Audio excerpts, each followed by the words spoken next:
Radio Publique Africaine.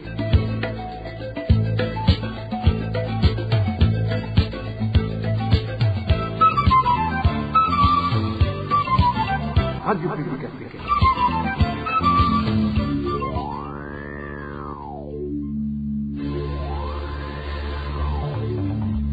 C'est le moment de suivre le journal parlé en français. À la présentation, Josiane Mouzdanez. Au sommaire de cette édition, le Burundi est désormais considéré comme un État en faillite suite au manque de devises qui paralyse toutes les activités du pays. Dans ce journal, vous suivrez la réaction du politique Frédéric Bamvuginyumvira qui en propose également des solutions.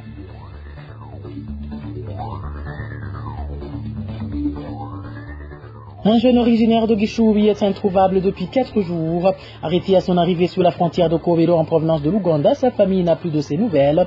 Vous allez le suivre dans ce journal. Et dans ce journal, nous vous parlerons également d'une intercation entre policiers et militaires qui se disputaient, l'or noir devenu très rare au Burundi.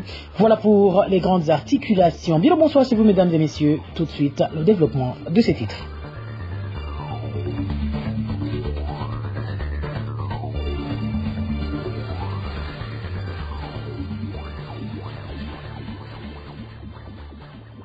Bonsoir. Sécurité pour commencer. La xénophobie dont sont victimes les étrangers vivant en Afrique du Sud, dont des Burundais, continue à se manifester. Vendredi de la semaine dernière, un Burundais a été grièvement blessé, poignardé par des malfaiteurs dans la localité de Deft. Il est pour le moment alité dans l'une des structures sanitaires de la localité. Le point avec Vicky Chris Ninelitz. Ce ressortissant burundais qui a été attaqué et blessé grièvement par des criminels est connu sous le nom de Désiré Habarugira. Il habite en Afrique du Sud, dans la localité de Deft, dans la province de Western Cape. Un des Burundais vivant dans ce pays, avec qui nous sommes entretenus, nous a signifié que les bourreaux avaient l'objectif de voler son téléphone, mais qu'ils en ont été empêchés par des voisins de la victime qui sont vite intervenus. Selon toujours notre source, ces bourreaux n'ont pas pu digérer cet échec et ils sont revenus en grand nombre et ont surpris la victime à son domicile. Ils l'ont ainsi torturé et ils sont partis laissant la victime dans un état critique, témoigne notre source. Il a été attaqué par des bandits qui voulaient lui arracher son téléphone, mais ils en ont été empêchés par ses voisins. Ces voleurs n'ont pas s'arrêté par là car ils sont retournés en grand nombre. Ils l'ont trouvé à son domicile et ils l'ont tabassé à coups de gourde. Il a été aussi poignardé par ses bourreaux qui l'ont laissé en état critique. On ne sait pas s'il va s'en sortir. Il est pour le moment à Taingabe Hospital. Tigerberg Hospital, c'est le grand hôpital de cette province où la victime est en train de subir des soins intensifs. Désiré Habarugira est natif de la colline Ebuhinyuza, zone Maliza, en commune Eburambi de la province Rumonge. Il fait partie de beaucoup d'autres Burundais qui ont été persécutés ces derniers temps en Afrique du Sud par des nationaux hostiles aux étrangers. Vicky Chris Nindiritsi, en page droits de l'homme, un jeune Burundais natif de la colline Gishubi, zone et commune Gishubi, en province Gitega, a été arrêté samedi dernier au niveau du poste d'entrée de Kobero par des agents du service national des renseignements. Blaise Delakodze venait de l'Ouganda où il travaille. Sa famille alerte et plaide pour qu'il soit relâché car il n'a commis aucune infraction. Suivez un des membres de sa famille qui s'est confié à la RPA. Nous demandons à la police et aux agents du service national des renseignements qui ont arrêté notre frère Blaise qui venait de l'Ouganda de le relâcher car il est innocent. Il est très jeune et il n'a jamais participé dans des actes douteux. S'il aurait commis une infraction à la frontière, qu'il soit mis devant la justice pour être jugé conformément à la loi.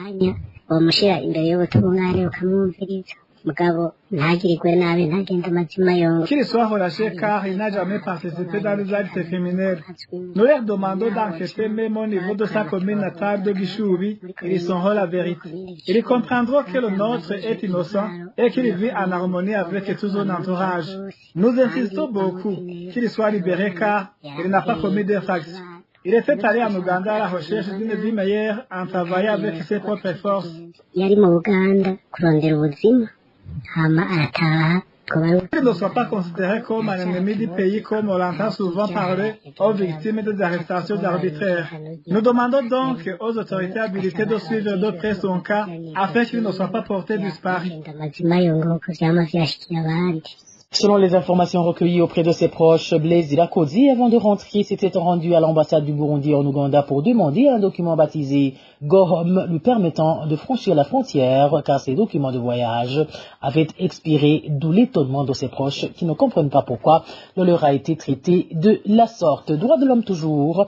Les amis et la famille d'Alexis Nizigimana, un natif de la colline Kivuvu de la commune Kabarore, nous sommes en province Kayanza, s'insurgent contre l'injustice que la police fait subir aux siens. En effet, après plus d'une semaine de détention dans les cachots de la zone Lugazi et ce en violation de la loi, Alexis Nizigimana a été transféré dans les cachots du commissariat de Kayanza. Les détails avec Dani Claire Iratkoumv.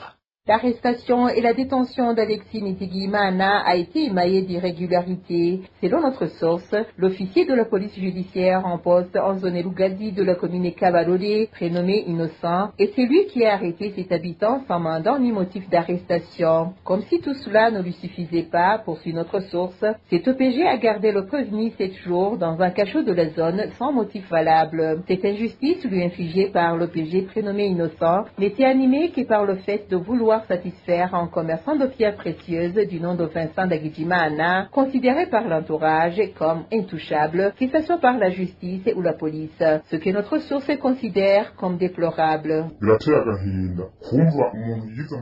C'est déplorable qu'une personne qui connaît la loi puisse répondre à la famille d'une victime d'arrestation qu'elle sera libérée sur l'ordre d'un simple citoyen prénommé Vincent, surtout que ce dernier est une personne comme les autres, sauf que lui a corrompu tout le monde dans le secteur de la justice et de la police qui, en retour, bénéficie le droit de faire tout ce qu'il veut sans être inquiété. Tout ça démontre d'ailleurs l'injustice basée sur la corruption qui gangrène notre pays.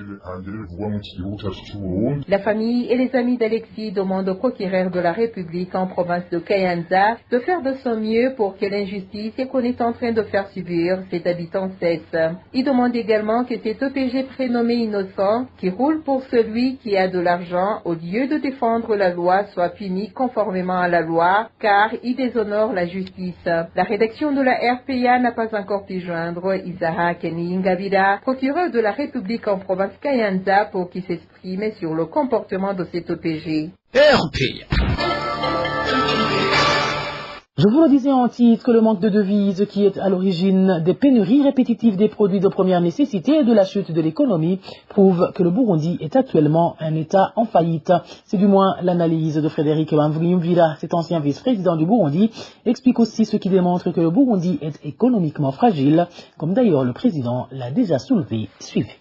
Moi, je situe cette question dans cet ensemble de ce qu'a développé le président de la République lorsqu'il disait que, en réalité, qu'on ne devrait pas être étonné si on manquait des salaires, si on manquait des médicaments, si on manquait des engrais chimiques. Plus tard, il a dit, eh bien, je suis en train de réfléchir sur le comportement des Burundais le jour où l'on aura, il a dit 0, et plus tard explicité en disant 0 francs. Ça veut dire lorsque l'État sera en état failli. Et il a dit que justement la faillite des États existe. Donc nous sommes en train de vivre sans peut-être le savoir l'État failli ou l'État en faillite ou l'État fragile. L'État en faillite, c'est une situation, soit une situation financière dans laquelle un État n'est plus en mesure de régler les intérêts de sa dette. Et soit un État défaillant au sens où il ne parvient plus à assurer les fonctions régaliennes. Alors maintenant, pour le premier cas, il s'agit justement d'une situation financière intenable et nous avons une dette intérieure aujourd'hui qui va dans l'ordre de 65,5% en 2024. En 2023, c'était 67,6%. Donc, c'est une situation catastrophique. Vous avez le produit intérieur brut, en réalité, et vous soustrayez de 100%, 64%, 65,5%, il vous reste 35,5%. Donc le reste, c'est de la dette. Donc ça veut dire que c'est une situation catastrophique. L'autre sens, c'est de dire qu'il s'agit d'un État qui n'est plus capable d'assurer les fonctions régaliennes. Ici, les fonctions régaliennes, ce sont les finances. C'est bel et bien la sécurité, c'est la justice, ce sont les relations internationales, ce sont les affaires intérieures des collectivités locales.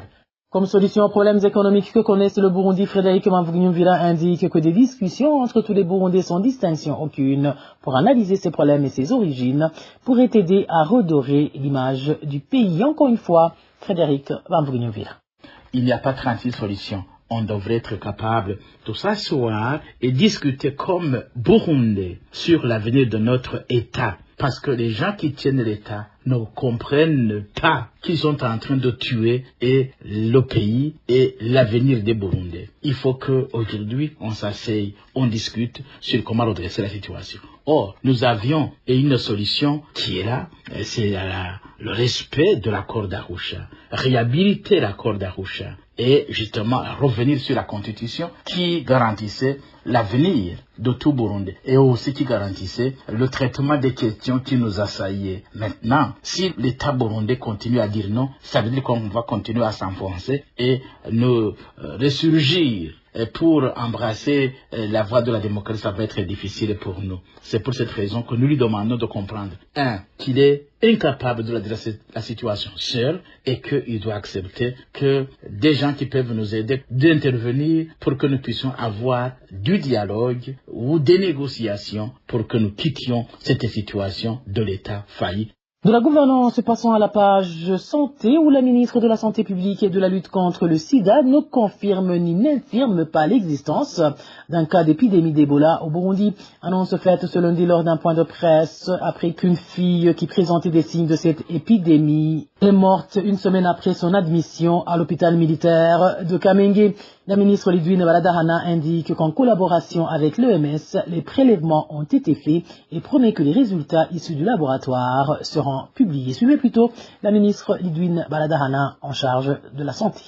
Des rumeurs circulent durant ces 4 derniers jours sur les réseaux sociaux par rapport au soi-disant cas d'Ebola ici à Bujumbura. De quoi s'agit-il en réalité? Il s'agit d'une fille congolaise de 9 ans qui a consulté l'hôpital militaire de Kamenge en provenance d'Uvira, district Murongwe, province Tanganyika, le jeudi 2 mai 2024 et qui est décédée suite à un syndrome qui ressemble bien au syndrome hémorragique. Face à cette situation pareil, l'hôpital militaire de Kamenge a pris toutes les dispositions et a respecté tous les protocoles de l'OMS en la matière. Des prélèvements ont été faits par l'INSP avec l'appui de l'OMS pour des analyses biologiques au laboratoire. Le ministère de la Santé publique et de la lutte contre le sida saisit cette occasion pour porter à la connaissance du public qu'à ce stade, il ne s'agit pas du tout d'un cas d'Ebola ni d'une toute autre maladie hémorragique. Les investigations sont donc en cours et nous vous tiendrons informés des résultats du laboratoire. Mais face à un cas pareil, même suspect, il est évidemment nécessaire de faire preuve de vigilance en adoptant les mesures de précaution en tout temps et en tout lieu. En page de diplomatie, le Burundi et le Gabon ont récemment signé des accords de coopération bilatérale. Ces accords contiennent 3 projets de loi, dont l'échange de la main-d'œuvre, répondant sur la question des parlementaires concernant leurs inquiétudes par rapport au traitement des Burundais. Une fois au Gabon, Albert Shingilo, le ministre chargé des Affaires étrangères, a répondu que les temps ont évolué et que les Burundais seront protégés socialement ainsi que dans leurs droits humains. Suivez le ministre Albert Shingilo, en charge des Affaires étrangères.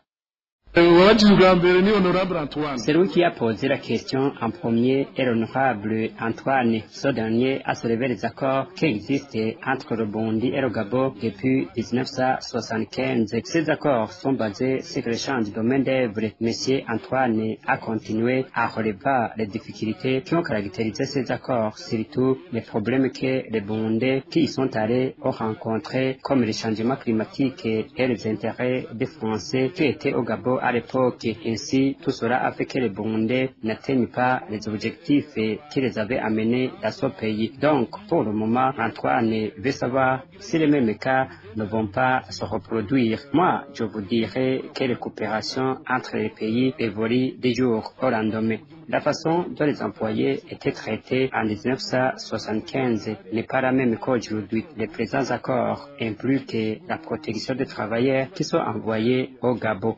Actuellement, les travailleurs sont protégés dans leur travail, c'est-à-dire la protection sociale. Ils sont aussi protégés également et en matière de droits humains. Tout cela figure dans les accords signés avec le Gabon. En plus, il y a une commission permanente qui va faire le suivi des accords pour qu'ils soient respectés comme nous l'avons fait avec l'Arabie Saoudite. Ainsi donc, je pense que personne ne peut s'inquiéter de ça. En plus même, si les Français sont toujours présents au Gabon, vous savez bien qu'actuellement, il y a une nouvelle génération de dirigeants qui ne gouvernent pas comme les prédécesseurs et les colonisateurs. Vous voyez les changements qui se sont opérés au Mali, au Niger et au Sénégal. Il y a de nouvelles générations qui ne suivent pas les pas de leurs ancêtres car les façons de diriger comme c'était en 1975. Je pense que si nous suivons bien ces accords, nos frères burundais peuvent partir en paix au Gabon et informer la commission chargée de suivi en cas de justice, comme nous le faisons pour ceux qui sont en Arabie Saoudite, où les choses se déroulent généralement bien. Ce projet de loi de coopération entre le Burundi et le Gabon a été voté à la majorité absolue par l'Assemblée nationale du Burundi. Une courte pause et nous parlons société. La liste des conséquences dues à la pénurie du carburant continue à s'allonger en mairie de Bujumbura. Ces derniers temps, les véhicules funéraires vont faire la queue aux stations-service avec à l'intérieur un cercueil pour tenter d'attirer la sympathie des pompiers. Mais la plupart du temps, ils finissent par rentrer bredouille et les familles se voient obligées de reporter les funérailles de l'heure. Le point avec Elvis Nyomongue. Depuis un certain état à mairie de Bujumbura, les entreprises de pompes funèbres sont parmi les entreprises qui sont directement frappées par la pénurie du carburant. La stratégie adoptée par ces entreprises pour avoir du carburant, c'est gagner la sympathie des pompistes. Ainsi, ces entreprises se renseignent sur les stations-service et y vont avec les véhicules funéraires décorés avec le cercueil à l'intérieur. La plupart des fois, la stratégie ne peut pas et ces véhicules rentrent bredouille, ce qui conduit souvent à la décision de reporter les cérémonies funérailles, comme le témoigne notre source. En attendant que les familles continuent de collecter des moyens pour la réussite de l'enterrement, les corps doivent rester encore longtemps dans les morgues. Cela devrait encore une fois augmenter la facture de la morgue. D'ailleurs, si rien n'est fait dans les meilleurs délais, le nombre de corps qui sont abandonnés à la morgue devrait augmenter, seulement parce qu'avec la pénurie du carburant, la facture pour l'enterrement devient trop lourde. Et les familles qui se trouvent loin des cimetières de Manda ne pourront donc pas avoir de moyens. Et comme il ne peut pas être aisé de transporter les corps jusqu'au cimetière de Manda, les familles n'auront pas d'autre choix que d'abandonner les corps dans les morgues. Cette situation de la pénurie de carburant a également fait que les prix de déplacement vers le cimetière de Manda montent terriblement. Comme conséquence, le nombre de personnes qui voudraient accompagner le défunt vers son dernier demeure diminue. Il y a quelques jours, pour quelqu'un qui se trouvait au centre-ville de Bujumbura, il fallait 5 000 francs pour pouvoir accompagner une famille éprouvée jusqu'au cimetière de Manda. Le prix du ticket a peu après monté jusqu'à 7 000 francs, mais aujourd'hui ça tend vers 10 000 francs par personne. Vous comprenez que ce n'est pas tout le monde qui est capable de se payer cette somme. Alors, l'exercice devrait encore être plus difficile pour les familles pauvres, surtout que l'on est en train de bannir les petits cimetières qui étaient utilisés à l'intérieur des zones et surtout pour les familles pauvres. Vraiment, le nombre de personnes qui accompagnent les morts jusqu'au cimetière de Manda devrait sensiblement diminuer. Prudent que la multiplication du nombre de familles, surtout parmi les plus démunis qui abandonnent les corps de leurs dans les morgues. Merci à toi Elvis Niomungiri. À propos justement de cet or noir, il a failli causer des morts. En zone Kanyosha de la mairie de Bujumbura, policiers et militaires ont failli s'entretuer. C'est au moment où un officier de l'armée burundaise accompagné de ses gardes venait chercher du carburant à la station Meso Oil de Kanyosha et y ont trouvé des policiers qui rançonnaient les gens qui venaient s'approvisionner sous prétexte d'assurer l'ordre sur place. Ces policiers ont alors voulu faire également payer l'officier en question, mais ce dernier ne s'est pas laissé faire de la tension entre les deux groupes. Écoutez plutôt un des témoins qui s'est confié à la RPA.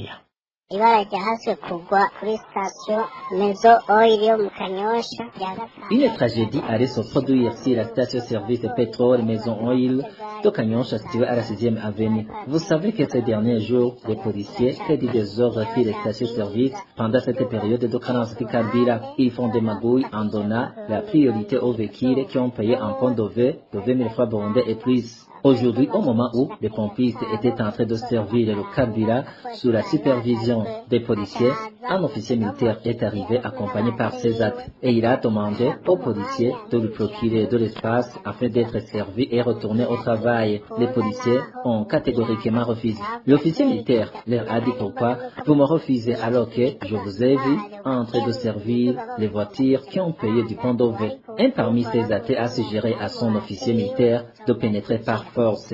Un autre policier qui serait en chef de poste a directement attaqué cet officier militaire. Les atteints de l'officier militaire ont vu cela et ils ont décidé d'intervenir pour protéger leur chef.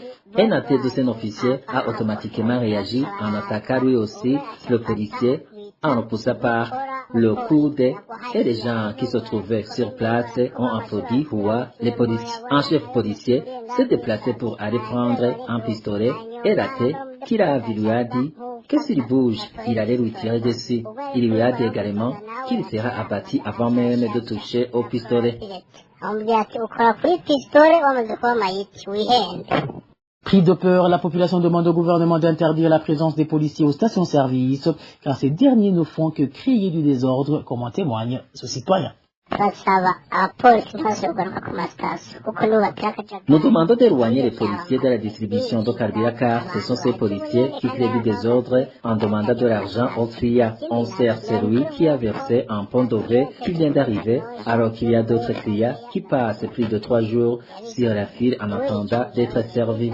Autre chose, il faut suivre l'exemple de la station-service Interpétrole Kanyosha appartenant à une certaine Veya qui supervise elle-même la distribution. Elle a dit aux policiers qu'elle ne veut pas voir un policier sur son station-service et qu'elle est capable de le faire seule. C'est la seule station-service bien sécurisée et servant des motos alors que ces derniers créent du désordre. Il faudra que les gérants des stations-service suivent cet exemple et le travail ira bien.